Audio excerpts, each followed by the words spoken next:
So now we will install the OPSBridge connector. There are two methods to do it, one with the GUI and another one with the console. And we're going to do, so we're going to do unzip. Do we have an unzip? Operations, connector, zip, let's do it. And then we'll say -d, OPSCX. And there it goes. Now it should unzip itself. Yep, lots of files. Okay, let's let it run for a second. It's not too big of a file. Should be completely fine. Okay, cd OPSCX. Go inside. And now we're going to run install sh -console -c. It should do it, if I remember correctly.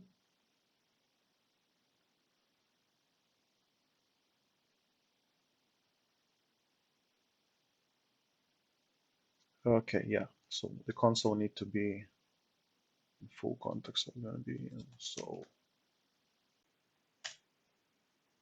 Okay, there we go. We do it in console.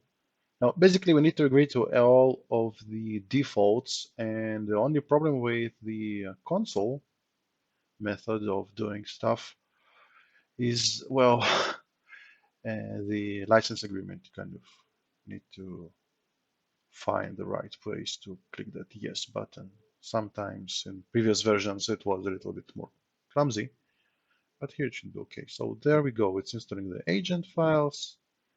And let's let it run for a second, and we'll pause the video. Okay, installing the packages. There's the agent, basically done. Now it's configuring the components, which is also okay.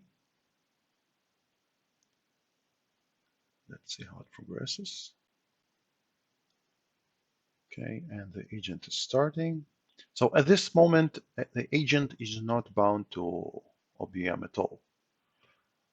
It's going to be a part of the configuration later, which is completely fine with us for the moment. Later, we'll configure the single sign-on based on the CDF single sign-on key. Basically, the init string from CDF is going to be the basis for the rest of the products. We don't have the CDF installed just yet, so we will do the configuration just for data collection, but not for single sign-on. There we go. English, yes, please. Choose okay, well, number. There we go. And now we need to agree with enter to continue. The installer is initializing. So I guess whatever we had so far was not the installer. It's okay. There we go. Now I need to click another enter and another enter. Now here's the agreement portion. So it has several pages, and in order to progress, you just need to be very careful until you get to the yes area. So let's see just that.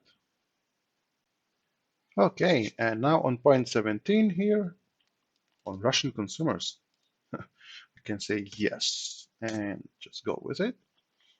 And now it will just go ahead and install the rest of the software. Okay, click enter to continue. It just says, is it passed or not? Yes, just enter to continue. There's the details, and we just go with it.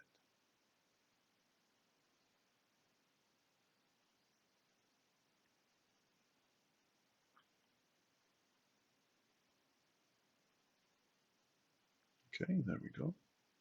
Now it's configuring some additional packages. Okay, some more packages, all of which are very important.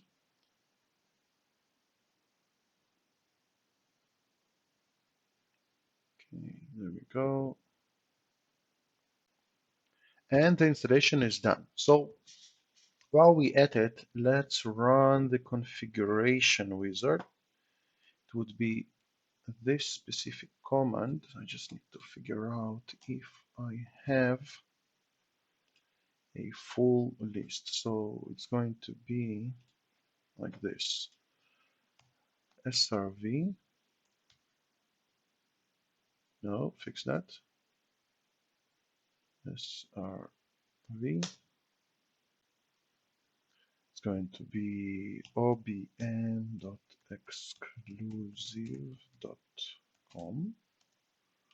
And then it's going to be dash CS. Basically, it's going to run an OPC activate on the agent, and it's going to be obm.exclusive.com. And now we're going to say admin underscore user, and it's going to be admin. And then we're going to say password, which I will blur out in this video. Maybe this password. And just let it run.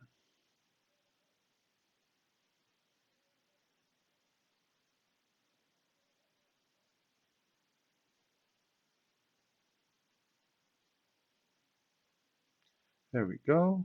It's configuring everything. So while it's doing its configurations, we can go to administration over here, setup and maintenance in OBM, and certificate requests. And let's see, of course, yes, Flash. Why not? Why not? You know, you're gonna end support for Flash, but why put this thing over there? Like for every single thing that we're doing, I need to approve Flash. Every time I open a new page or a new session. Okay, so I guess that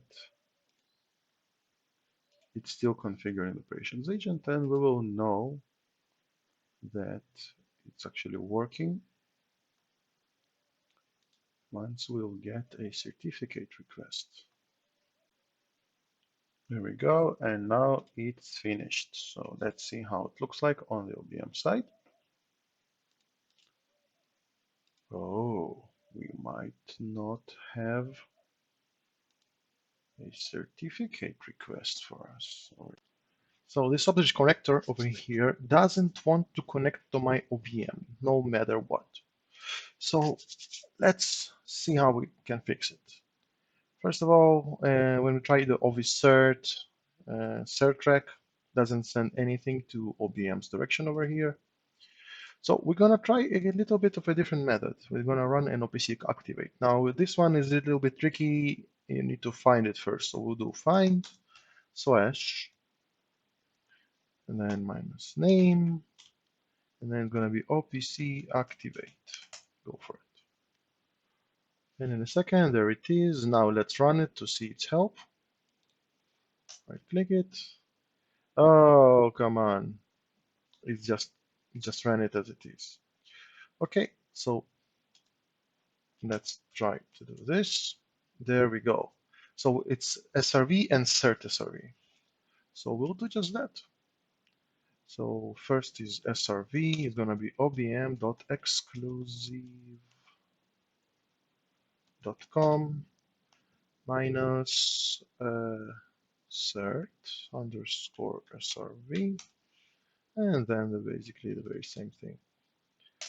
Now we go for it. So what it does, it stops a couple of services within itself, within the agent, and then tries to reconnect to OBM. So let's give it a try and see how it works. Almost done. Starting OPC AGT, very important. It's ended. Now let's see if we get the certificate request. There it is, certificate granted. And this is how you fix an operation bridge connector that doesn't want to connect, or any agent that doesn't want to connect. Or this is how you change the OBM server on an agent that does work, although I wouldn't do it this direct, because although it would continue working on the packages that you already assigned to it and some monitors, it wouldn't be as good as if you would be assigning those things from OBM directly to the agent. So I would undeploy everything and then redeploy from the other OBM. But that's besides the point. This is how you fix the connectivity issue when the certificate exchange doesn't work on agents.